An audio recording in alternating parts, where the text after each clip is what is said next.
The storm should have killed him. That was the first thought that crossed Commander Orin Vale's mind as the ice wind screamed across the alien moon and smashed his suit against a wall of crystal stone. The sky above Kepler 91c was a white nightmare.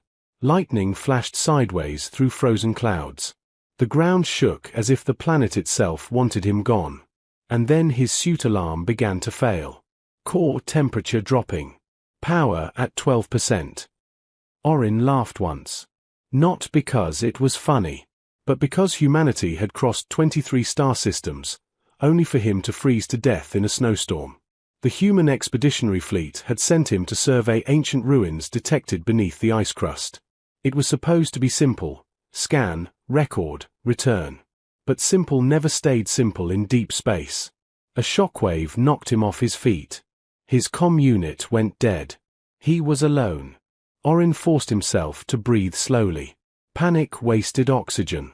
Humans had survived ice ages, plagues, world wars, and extinction-level events. He was not going to die because of bad weather.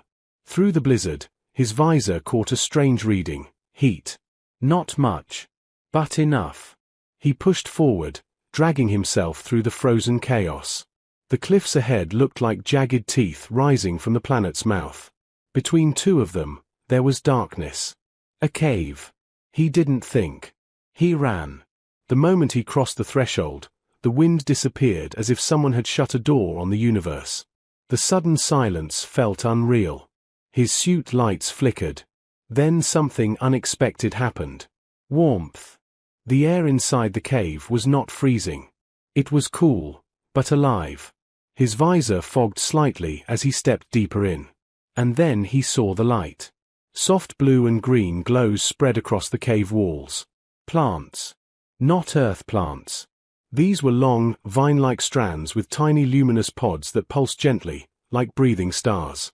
Orin removed his helmet slowly. The air was breathable. His heart pounded harder than during the storm. This moon was classified as uninhabitable. So why did it feel like a hidden garden? He took 2 steps forward. And heard humming. It was soft. Almost musical. Not mechanical. Not wind. A voice. Orin's hand moved toward the pulse pistol at his side. The humming stopped. For a moment, nothing moved. Then from behind a cluster of glowing crystal growths, she stepped out. She was humanoid. Slender. Tall. Her skin shimmered faintly like moonlight on water. Her eyes were large and gold, reflecting the cave's glow. Long silver hair flowed gently though there was no wind. And her ears were long and slightly pointed. She looked at him the way a scientist might look at a rare animal. "You are loud," she said softly. Her voice was calm, clear, and perfectly translated through his suit's passive linguistic scanner. Orin blinked. "You're real." She tilted her head. "You are freezing." He almost laughed again. "Yes. That too." For several seconds they just stared at each other. 2 species from different corners of the galaxy standing in a glowing cave during an alien storm. "I did not expect a skyfaller tonight," she said. "Skyfaller," he repeated. "You came from above. Humans fall from the sky in metal shells. I have seen your ships." Orin stiffened. "You've been watching us." "I observe," she corrected gently. "Your kind digs into the ice bones of the ancient ones." His breath caught. "You know about the ruins." Her eyes brightened slightly. "The ruins are not ruins." That sentence alone changed everything. Orin's training screamed caution. Unknown species. Unknown tech level. Unknown intentions. But humanity had one advantage above all others. Curiosity. "My name is Commander Orin Vale," he said carefully. "I mean no harm. I was caught in the storm." She studied him for a long moment. Then she stepped closer. Up close, he noticed faint glowing patterns beneath her skin, like veins of light. "I am Lyri of the Thalawaen," she said. "This is my sanctuary." "You live here? Alone?" "Not alone." She touched the glowing vines gently. "The living city speaks." City. His mind raced. This moon is classified as dead. She gave a small smile. Your scans are shallow.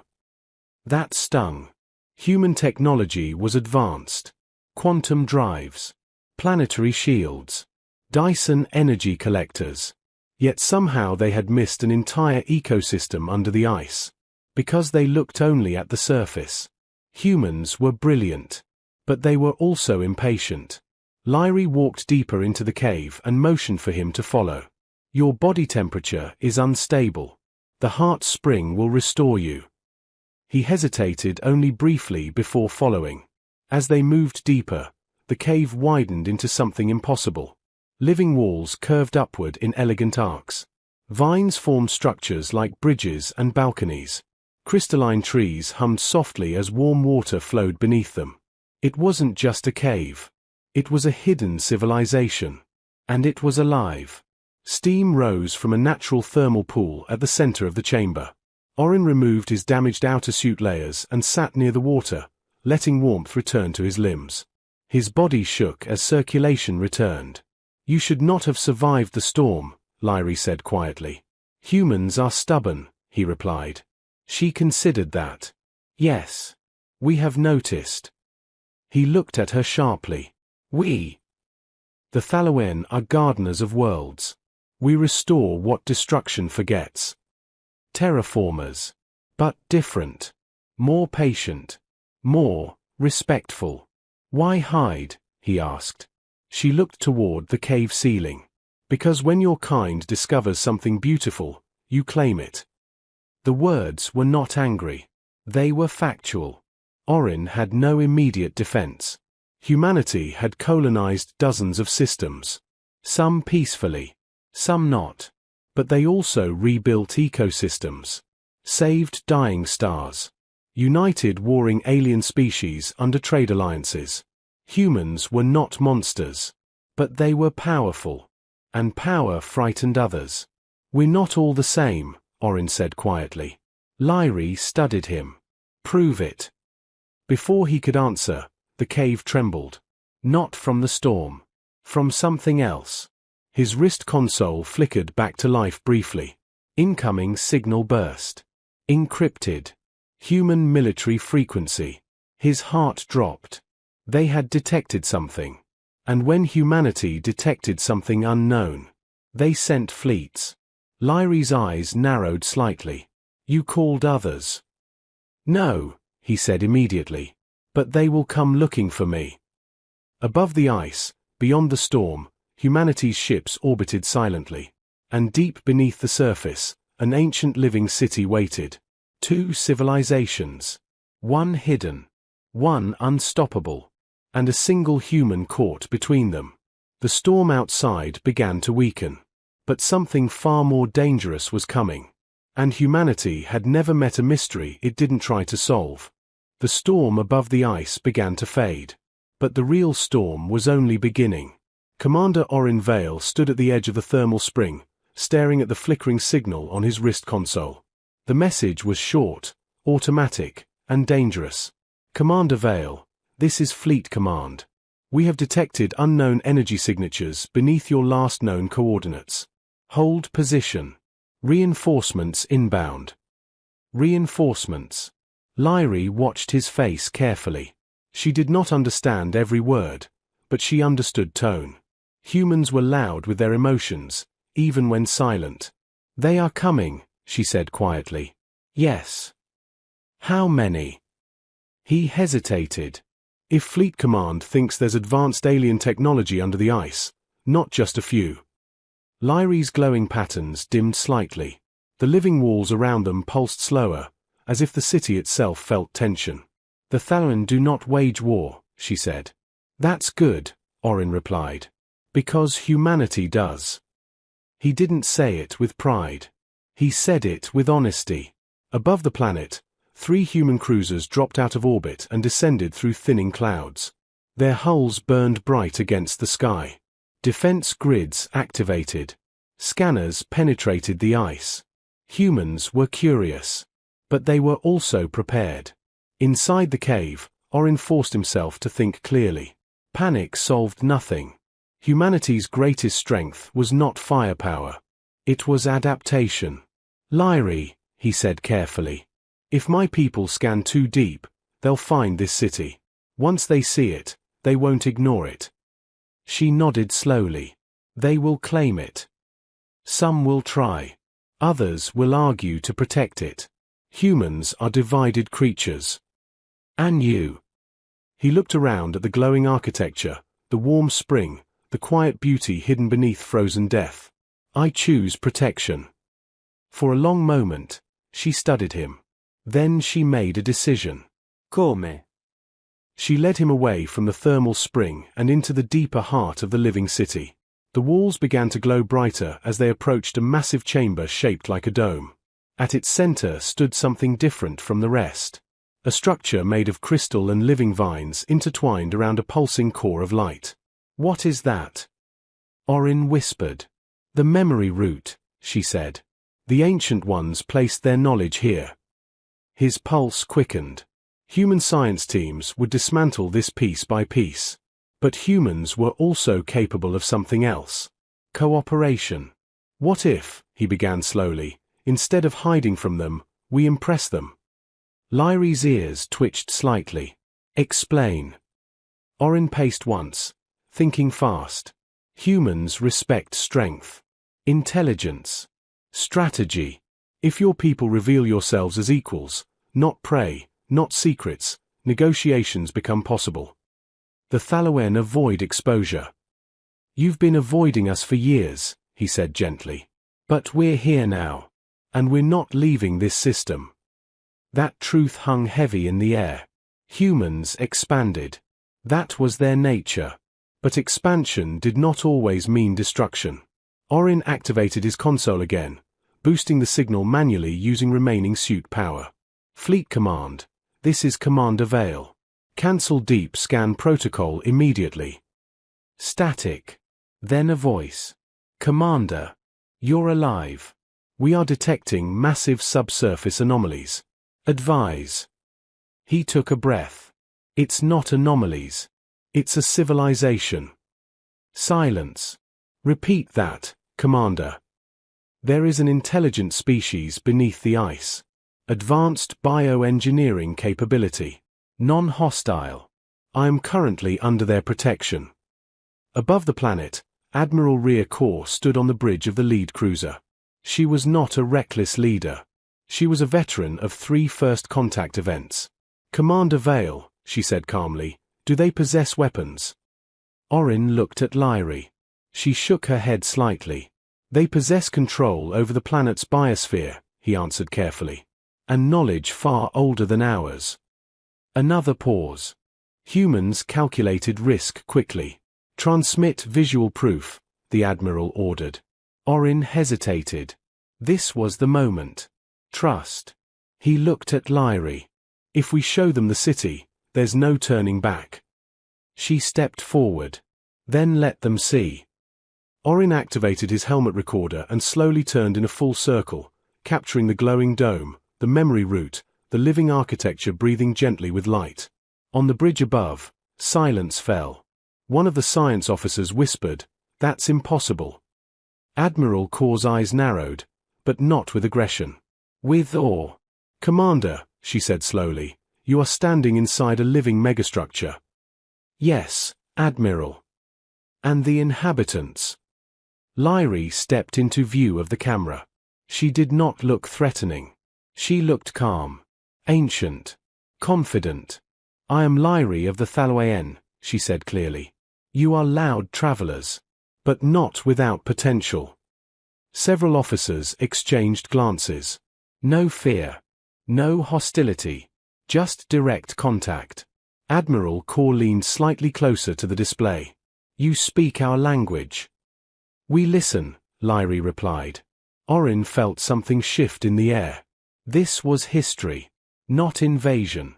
Not conquest. But possibility. The Admiral made her decision. All ships, stand down weapons. Suspend drilling protocols. A collective breath seemed to release across the fleet. "Commander Vale," she continued, You are hereby appointed diplomatic liaison. Orin blinked. You found them. You survived them. You speak for us. He swallowed. Humanity had crossed galaxies. But real strength was not in weapons. It was in restraint. Understood, Admiral. Lyri looked at him carefully. Your leader chooses peace. Yes, he said quietly. That's something we're still learning. Above, the cruisers powered down heavy scanners. Inside the ice, the living city brightened. For the first time in centuries, the Thalawaen were no longer hidden. And humanity had done something rare. They had stopped before taking. But peace was fragile. Because not every human ship in the system belonged to the fleet. Far beyond orbit, a private extraction corporation vessel adjusted course. They had intercepted the fleet's energy readings. And they were not interested in diplomacy. They were interested in profit. Humanity was united. But humanity was also divided. And some storms were not made of ice. The private extraction ship Prospector Dawn cut through the upper atmosphere like a blade. Unlike the fleet cruisers, it did not broadcast greetings. It did not slow down. It scanned. It calculated. It targeted. Inside the living city beneath the ice, Orin felt the vibration before the fleet detected it. The walls trembled slightly. The glowing vines dimmed, then flared again in warning. Lyri closed her eyes. There is hunger above us, she said softly. On the fleet bridge, alarms flashed red. Unidentified vessel entering low orbit, an officer reported. Corporate registry. Mining authority class. Admiral Kor's jaw tightened. They have no jurisdiction here. But corporations rarely waited for permission. The Prospector Dawn fired a deep penetration scan beam directly into the ice crust. The living city shuddered. Cracks formed along the outer tunnels. Orin's blood boiled. They're trying to map energy cores, he said. If they detect the memory route, they will cut into it, Lyri finished. Humans had built wonders. But humans had also stripped planets bare. The question was simple. Which version of humanity would win? Orin activated an emergency channel. Prospector Dawn. This is Commander Orin Vale of the Human Expeditionary Fleet. You are interfering with First Contact Protocol. Power down immediately. Static. Then a cold reply. Commander Vale, corporate authority supersedes exploratory claims. That energy signature belongs to no registered government. It belongs to a civilization, Orin snapped. Then they should have filed paperwork. The scan beam intensified. The ice above the city began to melt in narrow shafts. Lyri staggered slightly as the memory route pulsed irregularly. The deep fire is being disturbed. Orin's fists clenched. Humanity's weakness was greed. But humanity's strength was choice. He turned to Admiral Kor. Request immediate intercept. The Admiral did not hesitate. All fleet vessels, defensive formation. Disable that ship. Human cruisers moved as one. Engines roared. Shield arrays activated. The Prospector Dawn attempted to retreat, but it was too late. Precision ion bursts struck its propulsion system without destroying the hull. Humanity did not need to annihilate enemies to win. They needed control. Inside the cave, Orin turned back to Lyri. It's handled. But she was staring at the ceiling. No, she whispered. A drilling spike pierced through the outer layers of ice. The corporation had launched automated mining pods before losing engine control. Metal claws tore into frozen ground. The outer living structures shrieked. Yes, shrieked. The plants emitted a high, vibrating cry that echoed through the chambers. Orin felt it in his bones. Can you stop it? He asked. Lyri's golden eyes sharpened. We do not fight. Then let humanity fight for you. He activated his suit's emergency override and ran toward the breach tunnel. Above, fleet marines deployed drop pods directly onto the drilling site. But Orin was closer. Ice cracked as another spike punched downward.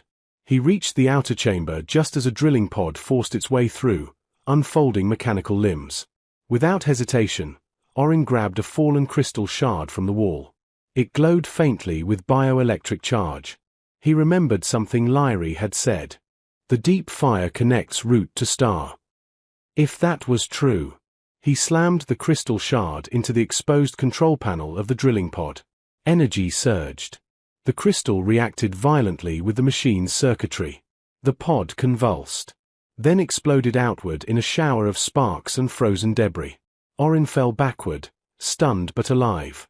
Above, fleet Marines destroyed the remaining pods. Within minutes, the threat was neutralized. The Prospector Dawn was boarded and seized. Corporate officers were detained. Silence returned to the ice. Inside the city, the living walls slowly regained their rhythm. The memory root stabilized. Lyrie approached Orin as he stood catching his breath. "You fought," she said. "Yes. For us. For what's right." She studied him carefully. "Your kind contains destruction, but also protection." "That's humanity," he replied. "We are both. The question is which side we choose." Above the planet, Admiral Core addressed all ships. "Let this be recorded. Humanity does not conquer the innocent. We defend them." The message was transmitted across human networks, across colonies, across systems. And something shifted. Because stories matter. And this would become one. Inside the living city, Lyrie walked with Orin back toward the memory root. "The Thaloen misjudged your species," she admitted quietly. "Some of us deserve that," he said honestly. "But today," she continued, "you proved different." He smiled faintly. "Humans are stubborn. Remember." For the first time, she laughed openly. The sound echoed through the glowing dome. Above them, the fleet ships remained in orbit, not as conquerors, but as guardians. Negotiations began in the days that followed. Shared research agreements, protected zones, cultural exchanges. Humans learned the Thaloian bioarchitecture principles. The Thaloian studied human engineering resilience. Together, they developed hybrid technologies, living ships with human navigation systems, self-repairing colonies powered by planetary harmony instead of exploitation. The ice moon that had once seemed dead became a symbol, not of conquest, but of cooperation. And across the galaxy, other civilizations watched. They had feared humanity's expansion. But now they saw something new. Humans did not just survive storms. They changed them. Months later, as Orin prepared to return to Earth space for diplomatic reporting, he stood once more at the cave entrance. The storm season had passed. The sky was clear. Lyrie stood beside him. "You will return?" she asked. "Yes." "You are loud, and curious, and stubborn." He grinned. "Highest human compliments." She extended her hand. He took it. Two species. Different histories. Different strengths. But united by choice. When Orin boarded the transport shuttle, humanity carried something far more valuable than resources. Trust. And in the grand history of the galaxy, that would matter more than weapons ever could. Because humanity's greatest power was not domination. It was the ability to become better than it had been yesterday. And that was something no alien civilization had ever expected.